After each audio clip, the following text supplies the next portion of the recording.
Hello everyone, welcome to the internally screening review of Blacula. My name's Adam. My name's Rupert. And today we are continuing our Hooptober 8 list with one of three films either directed or predominantly starring people of colour. And what better place to start with one of those three films than Blacula, the 1972 blaxploitation spoof of Dracula, directed by William Crane and starring William Marshall as the eponymous Blacula. This was quite the wild ride. I mean, for anyone familiar with blaxploitation movies, it adheres very strongly to that sense of aesthetic, you know, the funk soundtrack, the emphasis on like kung fu action, very sort of cheesy but like lovably cheesy dialogue. It's very of a certain era but so full of character and charm. I'm going to pass it straight to Rupert. What did you think of Blacula? Well, I have very little experience with the blaxploitation genre. It's mostly something that I've seen referenced or parodied by other films. So Black Dynamite is one of my favourite comedies, and obviously very familiar with Quentin Tarantino stuff, which leans very heavily on that stuff and borrows from it a lot. Absolutely. So this was pretty much going in fresh to the genre, and I was actually quite surprised pleasantly by a few things. It really has all of the charms of the genre. The first thing that really caught me was that like absolutely amazing opening credit sequence. Yeah, that's great. That was just genuinely like one of the best credit sequences I've seen. Yeah. It was just so full of life and had so much energy, which is kind of what you expect from this genre. And then the other thing that I was kind of pleasantly surprised by was with blaxploitation, it's obviously very heavily parodied, but I was kind of taken aback and pleasantly surprised by the fact that this film actually mostly plays it straight and is just a quite good police procedural film with a horror edge. Yeah, I think this film transforms the Dracula story kind of perfectly in its way.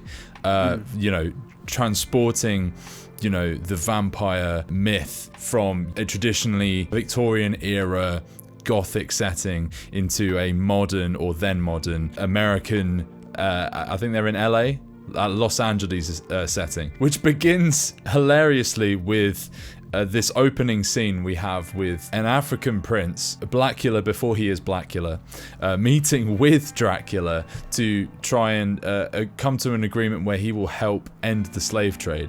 And instead, Dracula, being as evil as he is, and I guess kind of a generalized spoof of the white man versus the black man, it proceeds to imprison him and afflict upon him the vampire curse, and actually calls him Blacula. He says, I dub thee Blacula, which was hilarious. I just thought that was so knowing, and so it showed such a self-awareness. I think that, you know, you said it does play it straight, like it treats its subject matter seriously, but there is definitely it's a knowing kind of nod to the audience throughout. It still has a sense of fun, yeah. Oh yeah. It's so completely aware of what it is, and the fact that it knows it's called Blacula and it can't not address that. So doing it straight away was brilliant. And just aside from that, I think it's just a fairly well-constructed story. There are some issues with it, which we'll get to. Yeah. I just think that the main thing this film does right, and that a lot of low-budget horror films get wrong,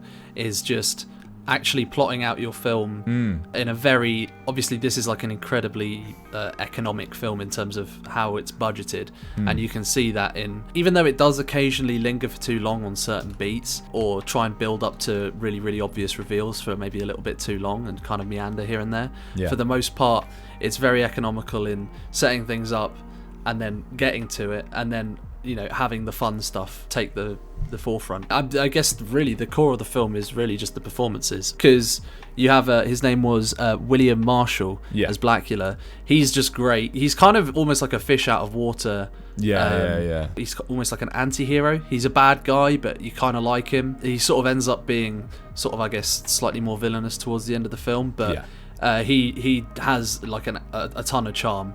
And it's just hilarious to see him like walking around LA with his cape on, no one ever questioning the fact that he's just walking around dressed like a vampire. No one ever says, you don't have that Marvel joke where it's like, oh bro, you look like Dracula. Yeah. And then like, you know, something like that. There is one guy that goes, damn, that cat's dressed real snappy or something. Like, I wish I could have that cape. But that's about it. And also, I guess the main standout for me, even above William Marshall, was thalmus Rasulala, I don't know if I'm saying that right, probably not, who is the sort of main police character that you get. He's great. He is just very charismatic, and he actually gets, I think, for a film that doesn't really spend a whole lot of its time on just pure character development or relationships. It just, the way that it's made just makes it feel a bit more lived in. Yeah. And a lot of the characters just feel that extra bit human, which again is something that I think a lot of low budget horror films get really wrong by just focusing on insane plot contrivances or focusing too much on atmosphere or the special effects or whatever. This film gets it right in the sense that the characters and the plot, it's clearly like a very well thought out and executed production in that regard. It feels like all the characters live in that city, and that you know, this is really happening in like a genuine space rather than on a series of sets. I mean, there are points of the film where, you know, the sets do become cheaper and it's more obvious, you know, that the budget was limited. Like for example, the end of the film where you're in like this strange kind of, it looks like a power plant. I can't remember exactly what it is. Sort of like a warehousey thing, yeah. And it's completely empty, and it's like, okay, well, they had this for a day, so that's what they used. And then there's another warehouse early on with much the same kind of sensation.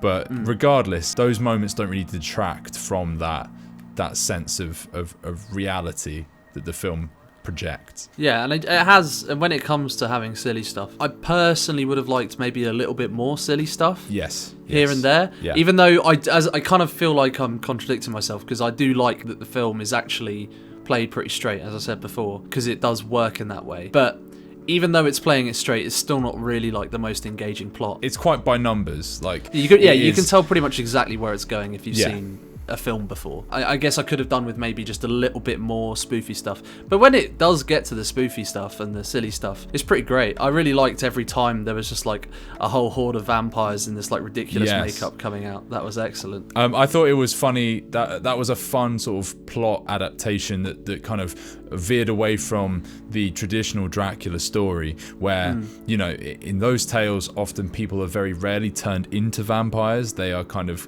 consumed, or at least in more modern retellings of that story, the idea he turns so many people into vampires in this. The vampirism is like, you know, being infected like a zombie, and there's such a brilliant action scene sort of 2/3 in where they go, oh, this is where Dracula's been hiding, and they just find a fucking warehouse full of vampires. It's hilarious. Yeah, that was great. And they do all sorts of fun like fighting, and like, you know, they set people on fire and things like that. It's just really creative and full of vigor. The main thing that kind of had me, because there are points where this film sort of lost my attention, or as I said, it just kind of lingers on these pretty obvious plot machinations. The main thing that sort of spun me around to being quite fond of this film in the end was that the ending is actually really good. I don't know if we want to go to spoilers at this point. Yeah, sure. I wasn't expecting it to be as tragic as it was, in a way.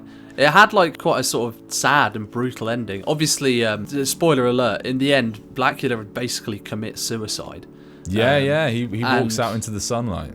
Walks out into the sun, and you get this really quite horrific, genuinely quite disturbing shot of his melting corpse with maggots coming out through his eye sockets. That's amazing. That took me so off guard. I was like, holy shit, they really went there.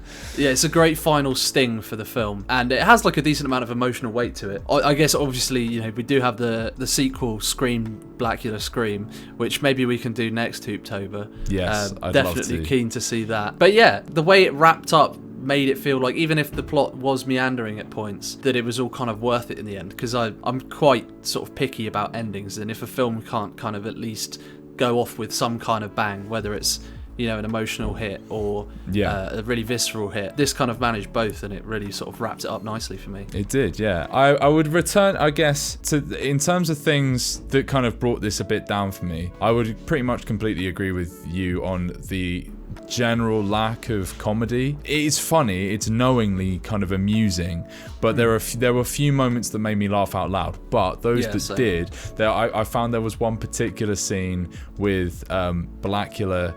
He gets his photograph taken, and he's like, oh shit, I have to like destroy this evidence that I'm a vampire.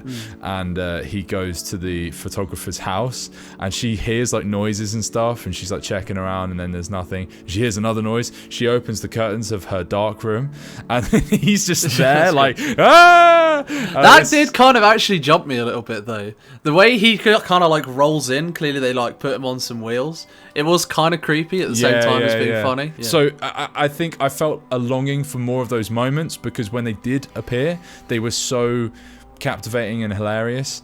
I just wish the film went in more for that. And you know, the cheapness of the film is charming, but it is quite obvious, and that can kind of dampen it. But it's also part of the aesthetic as well. It's difficult to criticize this kind of film for like the cheap budget. Exactly. It is kind of part of the genre. I feel it'd be like criticizing an action film for having action in a way. Yeah, no, I know what you mean. But I feel like it's the sort of thing that would off-put a regular moviegoer.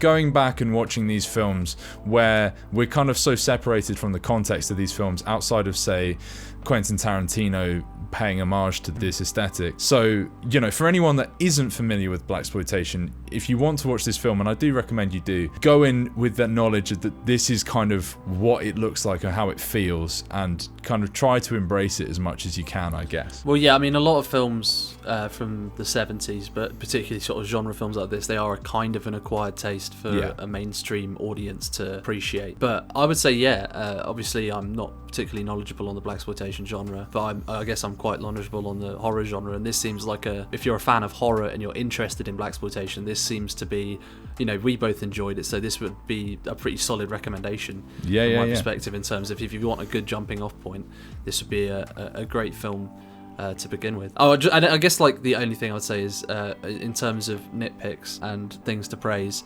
it would literally just be that I thought the score just generally was really, really good. Oh yeah, excellent. The score was just excellent. I guess nothing unexpected for a blaxploitation film, but it's just it's just great, yeah. Especially that opening credit sequence, which I can't say enough nice things about. And then the only other thing I'd say is I did praise the two performances early on. There is some sort of dodgier acting in the film, but again, it's kind of like you were saying about criticizing the film for being low budget, because the somewhat corny acting is almost part and parcel for like genre films from this era. So yeah, it's not really like a full negative, it's just, you know, something that will limit most people's enjoyment of the film, I would say. Yeah, I guess just one last thing I promise before we get to ratings, is that the romantic side of the film is handled kind of clumsily, and again, there's a kind of humor to it. I mostly liked it, to be honest. There's a strange kind of abruptness to the first time Blacula meets his love interest. He kind of chases her late at night, and he's kind of unknowingly freaking her out, and she runs off, locks her door and stuff like that. She tries to get the hell out of there. She drops her purse, he returns it to her at this nightclub, and immediately upon him appearing at the nightclub, she's suddenly like, oh, you're so handsome, and then suddenly it's like, and I think there's something funny about that, but it's one of those moments where I'm not 100% whether it's a knowing parody of that kind of romance in film, or if it is just kind of clumsily handled. That's all I would say on that.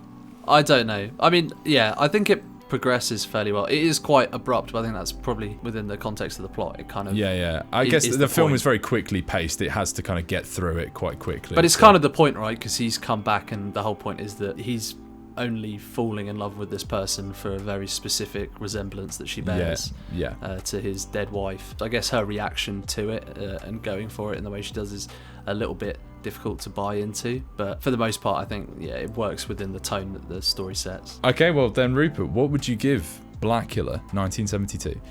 I'll give it a nice, solid, strong 6 out of 10. I enjoyed it. I would probably revisit it at some point. I don't absolutely love it, but I'm fond of it. It's incredibly charming, and it's just completely enjoyable, like completely watchable. Like I could see myself really growing to love and appreciate this film more, and I can definitely see myself watching it a lot more times. Like maybe trying to get friends to watch it that aren't familiar with the genre, seeing what how they would react to it. I too would give it a 6 out of 10. I think some people might hear a 6 and be like, oh, you know, but think of it in a kind of, I guess, Anthony Fantano kind of 6, where it is a positive rating.